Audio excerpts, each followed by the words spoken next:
السلام عليكم ورحمة الله تعالى وبركاته. نحمده ونصلي على رسوله الكريم. أما بعد فأعوذ بالله من الشيطان الرجيم. بسم الله الرحمن الرحيم.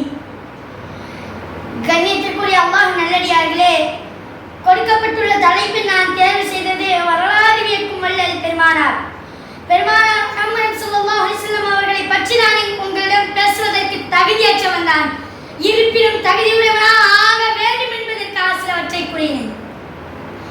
அல்லாஹ் தஆலா தனது திருமறையில் நபி அவர்களை பற்றி கூறும்போது இவ்வாறு கூறுவார்: லக்கத் கான அல்லாஹு லக்கும் ஃபீ ரசூலில்லாஹி ஸல்லல்லாஹு அலைஹி வஸல்லம் உஸ்வத்துன் ஹஸனா. திண்ணமாக உங்களுக்கு அல்லாஹ்வுடைய தூதர் பெருமானார் முஹம்மது ஸல்லல்லாஹு அலைஹி வஸல்லம் அவர்களின் வாழ்க்கையில் அழகிய ஒரு முன்மாதிரி உண்டு.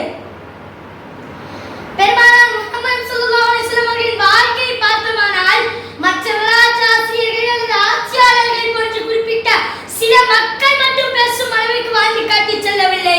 மாறாக இன்றைக்கும் நாளை மறுமை நாள் வரையிலும் புகழ்ந்து பேசப்படும் அளவிற்கும் இவர்களை போன்று நாமும் வாழ வேண்டும் என்று ஆசைப்படும் அளவிற்கு வாழ்ந்து காட்டி சென்றார் எம்பெருமானார் முஹம்மது ஸல்லல்லாஹு அலைஹி வஸல்லம் அவர்கள்.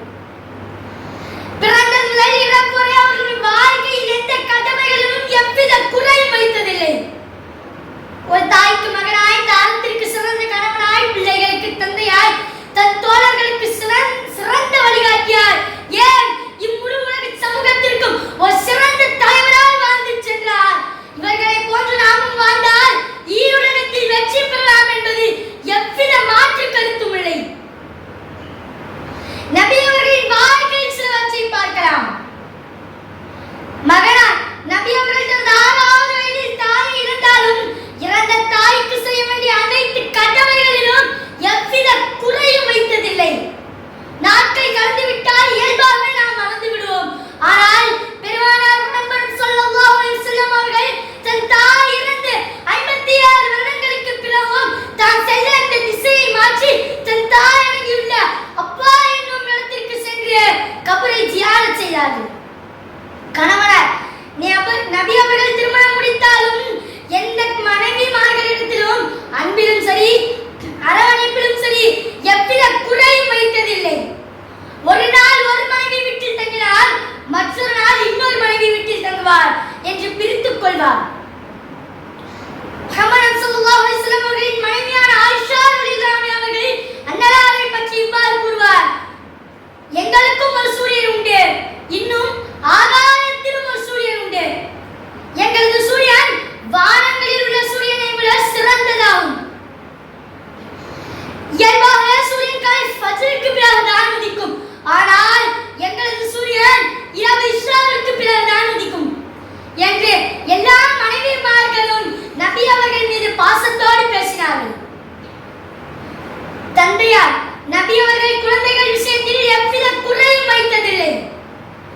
சிறிய குழந்தைகளாக இருப்பினும் அவர்களுக்கு கொடுக்க வேண்டிய மரியாதையை கொடுப்பார்கள். அக்ரிமு அவுலாதக்கும், உங்களது குழந்தைகளுக்கு கண்ணியம் கொடுங்கள் என அண்ணன் நபி ஸல்லல்லாஹு அலைஹி வஸல்லம் அவர்கள் கூறினார்கள். ஒருமுறை ஃபாத்திமா ரலியல்லாஹு அன்ஹா அவர்கள் தன் தந்தையான முஹம்மது ஸல்லல்லாஹு அலைஹி வஸல்லம் அவர்களை காண வீட்டிற்குள் சென்றார்கள். அப்போது அமர்ந்திருந்த முஹம்மது ஸல்லல்லாஹு அலைஹி வஸல்லம் அவர்கள் தன் மகளாக இருப்பினும் கண்ணியம் கொடுக்கும் விதமாக எழுந்து நின்று அவரை வரவேற்றார். ஏன் ஒருமுறை ஃபாத்திமா ரலியல்லாஹு அன்ஹா அவர்கள் வீட்டிற்கு பெருமானார் சென்ற பொழுது அங்கு தன் மகள் ரொட்டி சுட்டுக் கொண்டிருப்பதை பார்த்த பெருமானார் தன் கரங்களால் மகளுக்கு ரொட்டி மாவு பிசைந்து கொடுத்தார்கள். இது போன்று அண்ணனார் குழந்தைகள் விஷயத்தில் எவ்வித குறையும் வைத்ததில்லை. முஹம்மது ஸல்லல்லாஹு அலைஹி வஸல்லம் அவர்கள் தன் தோழர்கள், சஹாபாக்கள் அனைவர்கள் மீதும் ஒரு சிறந்த தலைவராக, ஒரு சிறந்த வழிகாட்டியாய் வாழ்ந்து சென்றார். அஸ்ஹாபி கன் நுஜூமி ஃபபிஅய்யிஹிம் இஹ்ததைத்தும். எங்களது தோழர்கள் நட்சத்திரங்களை போன்று, அவர்களில் யாரை நீங்கள் பின்பற்றினாலும் நேர்வழி அடைவீர்கள் என்று பெருமானார் முஹம்மது ஸல்லல்லாஹு அலைஹி வஸல்லம் அவர்கள் கூறுவார்கள். இந்த அளவு தன் தோழர்களை உருவாக்கினார்கள்.